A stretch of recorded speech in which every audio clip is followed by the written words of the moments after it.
ગીર પંથકમાં સવારથી જ ધોધમાર વરસાદ વરસી રહ્યો છે ને ધોધમાર વરસાદના કારણે અનેક એવા જિલ્લાઓ છે કે જ્યાં પૂર જેવી સ્થિતિ સર્જાય છે.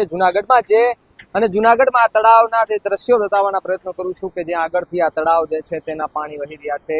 આ તળાવ દરવાજા જે કહેવાય છે ને, તળાવ દરવાજાની ત્યાંથી આજે તળાવ પસાર થાય છે. તળાવનું પાણી અત્યારે જોઈ શકો છો કે અલગ અલગ રીતેથી વહી રહ્યું છે અને જુનાગઢમાં ભારે વરસાદના કારણે નીચાણવાળા વિસ્તારોમાં પાણી ભરાવાની સ્થિતિ સર્જાય છે. ખાસ કરીને હવામાન વિભાગ દ્વારા આગાહી કરવામાં આવી છે કે આગામી 24 કલાક દરમિયાન ગુજરાતના અનેક ભાગોમાં, વિભિન્ન ભાગોમાં ભારેથી અતિ ભારે વરસાદ થઈ શકશે અને જેના કારણે પૂર જેવી સ્થિતિ પણ સર્જાઈ શકશે.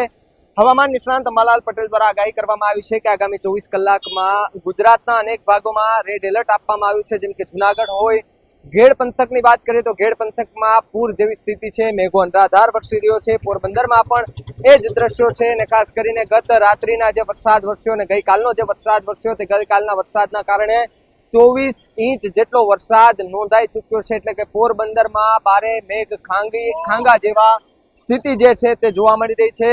મોંઘી દાટ ગાડીઓ જે છે તે ખાસ કરીને પાણીના વહેણમાં તણાતી હોય તેવા દ્રશ્યો સામે આવી રહ્યા હતા. પરંતુ ખાસ તંત્રની વાત કરીએ તો તંત્ર જે છે તે પોતાનું કામ કરી રહી છે. સરકાર જે છે તે પોતાના તરફથી બેઠકોનો દોર યથાવત કરી રહી છે. એટલે કે ઘણા એવા ગામડાઓ છે કે જે ગામડાઓ સંપર્ક વિહોણા બનતા નજરે ચડી રહ્યા છે. એટલે કે ઘેડ પંથકના જેટલા ગામડાઓ છે તે સંપર્ક વિહોણા બન્યા છે. એક ગામથી બીજા ગામ જવા માટેના જે રસ્તા હોય છે તે રસ્તા ઉપર પાણી ફરી વળ્યા છે. જુનાગઢના રસ્તાની વાત કરીએ, જુનાગઢમાં સતત સવારથી વરસાદ ચાલી રહ્યો હતો, પરંતુ અત્યારે વરસાદે વિરામ લીધો છે. છૂટો છવાયો વરસાદ ચાલી રહ્યો છે.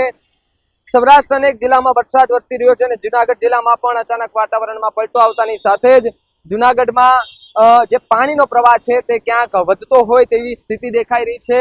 ઉપરવાસમાંથી જે પાણીનો પ્રવાહ છે તે નીચે આવતાની સાથે જે ડેમો છે તે ફરી એકવાર જીવંત થયા છે, જેના કારણે પાણીની જે મુશ્કેલી જે વર્તાતી હતી ઉનાળામાં તે ક્યાંક હવે નહીં વર્તાય. અને ખાસ કરીને જો વાત કરીએ તો જે બફારાથી જે લોકો મુશ્કેલીમાં મુકાયા હતા, બફારાથી કંટાળી ગયા હતા, તેવા લોકો માટે તો ખાસ સારા સમાચાર છે કે બફારાથી કંટાળેલા લોકોના કે જે અત્યારે ઠંડક પ્રસરી છે. જુનાગઢ જિલ્લામાં પણ વરસાદી માહોલ જામ્યો છે. હવામાન વિભાગની આગાહી વચ્ચે સૌરાષ્ટ્રના અનેક જિલ્લામાં વરસાદ વરસી રહ્યો છે. જુનાગઢ જિલ્લાના વાતાવરણમાં પલટો જોવા મળ્યો તો વંથલીમાં ધોધમાર વરસાદ વરસ્યો છે. અસહ્ય ગરમી અને ઉકળાટ બાદ વરસાદની એન્ટ્રી થતા લોકોને ગરમીથી રાહત મળી છે. અને ખાસ કરીને જુનાગઢના જે ગીર વિસ્તાર છે, એટલે કે ગીરનું જે જંગલ છે અને ખાસ કરીને ગિરનાર પર્વત છે તેના ઉપર ભારે વરસાદ છે. એ ભારે વરસાદનું પાણી જે છે તે સતત જુનાગઢ શહેરની અંદર આવી રહ્યું છે. આ દ્રશ્યો જુઓ કે જ્યાં તળાવના છે કે જ્યાં આગળથી પાણી જે છે તે સતત વધી રહ્યું છે. એટલે કે તંત્ર જે છે તેના દ્વારા સતર્કતા પણ જાહેર કરવામાં આવી છે. અને ખાસ હજુ જો 24 કલાક દરમિયાન વરસાદ પડે તો સ્થિતિ ખૂબ ગંભીર બનતી હોય તેવા પણ દ્રશ્યો સામે આવવાના પૂરેપૂરી શક્યતાઓ વર્તાઈ રહી છે. એટલે કે સ્થિતિ જે છે તે કફોડી બનતી હોય છે તેવા દ્રશ્યો દેખાઈ રહ્યા છે. એટલે કે પોરબંદર હોય, દ્વારકા હોય કે પછી ઘેડ પંથક હોય, આ એક પંથક, ત્રણેય પંથકની અંદર મેઘરાજા જે છે તે દમરોળી ચૂક્યા છે. એટલે કે ત્રણેય પંથકને મેઘરાજાએ પોતાની બાનમાં લઈ લીધા છે.